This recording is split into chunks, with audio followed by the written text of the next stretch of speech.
As you may already know, there's going to come a time when you're using Slack that your authentication is going to expire. And as cumbersome as this may seem, like many things in life, reauthentication is something that is good for the health of your account, for the security of your account.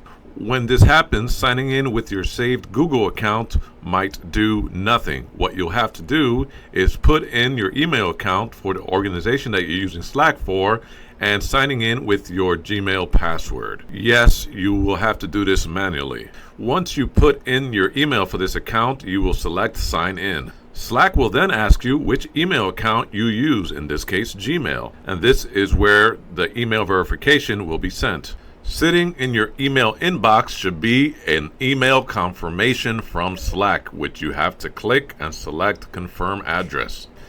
The only thing left to do is to select the organization that you have an account under. This is usually marked with a logo designed by your company.